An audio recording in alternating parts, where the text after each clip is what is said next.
SIR নিয়ে শোরগোল বঙ্গ রাজনীতিতে। এসআইআর এবং নির্বাচনী প্রক্রিয়ার স্বচ্ছতা নিয়ে নতুন করে প্রশ্ন উঠছে। তাই শুনানি পর্ব শেষ হওয়ার 24 ঘন্টার মধ্যেই কড়া পদক্ষেপ নির্বাচন কমিশনের। গুরুতর অনিয়মের অভিযোগে 7 জন এইআরওর বিরুদ্ধে শাস্তিমূলক ব্যবস্থা নেওয়ার নির্দেশ কমিশনের তরফে। তাদের সাসপেন্ড করার পাশাপাশি তাদের বিরুদ্ধে আইনি পদক্ষেপ করারও নির্দেশ এসেছে। শাস্তির মুখে যেসব এইআরও তারা হলেন ক্যানিং পূর্বের 2 জন সত্যজিৎ দাস এবং জয়দীপ কুণ্ডু। এই 2 জন এইআরওর ক্ষেত্রেই ফের চিঠি পাঠিয়েছে কমিশন। মুর্শিদাবাদের সুতির শেখ মুর্শিদ খান, ময়নাগুড়ির ডালিয়া রায়চৌধুরী, শামশেরগঞ্জের সেফাউর রহমান, ফরাক্কার নীতিশ দাস এবং ডেবরার দেবাশিস বিশ্বাস। নবান্নে মুখ্য সচিবের কাছে পাঠানো চিঠিতে অবিলম্বে পদক্ষেপ করার নির্দেশ দিয়েছে কমিশন। একটাই বার্তা আছে, অ্যাজ পার রুল রেগুলেশন কাজ করতে হবে।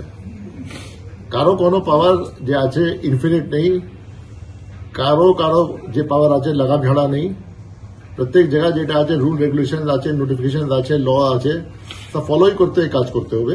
ইয়ারও যে আছে যখন কাজ করছেন একদম নিউট্রালি কাজ করতে হবে, বেসড অন ডকুমেন্টস কাজ করতে হবে। ইলেকশন কমিশন তো ওদেরকে তো যে ডেজিগনেশন ছিল ওখান থেকে সাসপেন্ড করেছে। ইলেকশন কমিশন তো কাকে অ্যাপয়েন্ট করে না by name, election commission designation appointment দেয়। প্রসঙ্গত 7 জনের মধ্যে 2 জন এইআরওর ক্ষেত্রে আগেও সুপ্রিম কোর্টের নির্দেশ সত্ত্বেও কোনো কার্যকর পদক্ষেপ করেনি নবান্ন। তাই সেই নির্দেশ ফের মনে করিয়েছে কমিশন। নতুন নির্দেশে নাম জুড়েছে আরও 5 জনের। শুধু তাই নয়, এই 7 জনের বিরুদ্ধে কী ব্যবস্থা গ্রহণ করা হলো তদন্তের অগ্রগতি সম্পর্কে কমিশনকে রিপোর্ট দেওয়ার নির্দেশ দেওয়া হয়েছে। চিঠিতে স্পষ্ট, অভিযুক্তদের অবিলম্বে সাসপেন্ড করার পাশাপাশি তাদের বিরুদ্ধে শাস্তিমূলক বিভাগীয় তদন্ত শুরু করতে হবে। এই প্রক্রিয়ার দায়িত্ব নিতে হবে সংশ্লিষ্ট ক্যাডার কন্ট্রোলিং অথরিটিকে। নির্বাচন কমিশনের তরফে জানানো হয়েছে, এসআইআর সংক্রান্ত কাজের দায়িত্বে গাফিলতি এবং আইনগত ক্ষমতার অপব্যবহারের অভিযোগে এই ব্যবস্থা নেওয়া হয়েছে। ঘটনায় শুরু রাজনৈতিক তরজা। বিরোধী বিজেপির দাবি, বাংলাদেশে অনুপ্রবেশকারীদের নাম ভোটার তালিকায় রাখা হয়েছে। এমসিসি লাগু থাকা অবস্থায় কোনো আধিকারিক সাসপেন্ড হলে সেই সাসপেনশন একমাত্র তুলতে পারবে কমিশনই। নিজের চাকরি নিজের হাতে রাখার সতর্ক বার্তা দিলেন কেন্দ্রীয় শিক্ষা প্রতিমন্ত্রী সুকান্ত মজুমদার। তৃণমূল কংগ্রেসের কথায় যারা ভারতীয় নাগরিক নয়, বাংলাদেশি মুসলিম অনুপ্রবেশকারীদের নাম ভোটার লিস্টে ঢুকিয়েছে, কোনো কারণ ছাড়াই পাশ করে দিয়েছে। কারণ দেখাতে হবে তো যে কী কারণে আমি পাশ করলাম কোনো একজনের অ্যাপ্লিকেশন। তাই নির্বাচন কমিশন ব্যবস্থা নিয়েছে যে নির্বাচন কমিশনের যখন মডেল কোড অফ কন্ডাক্ট যখন লাগু হবে, সেই মডেল কোড অফ কন্ডাক্ট লাগু হওয়া অবস্থায় যদি নির্বাচন কমিশন কোনো অফিসারকে সাসপেন্ড করে, তাহলে সেই সাসপেনশন কিন্তু তুলতে পারে একমাত্র নির্বাচন কমিশন। যারা ভেবে রেখেছেন যে ভোটের সময় নির্বাচন কমিশনের কথা শুনবো না, দিদির হয়ে দালালি করব, তাদের যদি নির্বাচন কমিশন এরকম ব্যবস্থা নেয় তাদের বিরুদ্ধে, যদি ধরেই নি তর্কের খাতিরে মুখ্যমন্ত্রী মমতা বন্দ্যোপাধ্যায় ক্ষমতায় ফিরছেন, যেটার হওয়ার সম্ভাবনা নেই, তাদের সাসপেনশন কিন্তু আর উঠবে না, আর বিজেপির সরকার এলেও উঠবে না। অতএব আপনাদের নিজের চাকরি নিজের হাতে। শাসক দলকে নিশানা বিরোধী দলনেতা শুভেন্দু অধিকারীর। আধিকারিকরা তৃণমূলের দালালি করছে বলে কটাক্ষ শুভেন্দু। যেটা ইলেকশন কমিশনের আইনে থাকা সত্ত্বেও ইলেকশন কমিশন এতদিন চিফ সেক্রেটারিকে অ্যাডভাইস করছিলেন। এইটা পুরো এসআইআর প্রক্রিয়াতে প্রথম ইলেকশন কমিশন তার পাওয়ার এক্সারসাইজ করেছে। এরপরে ইলেকশন কমিশন চাইলে এফআইআর করতে পারেন, এবং যে ইয়ারোরা 7 জন সাসপেন্ড হলেন আমরা জানি খুব বৈধভাবে উপযুক্ত কারণে করেছেন।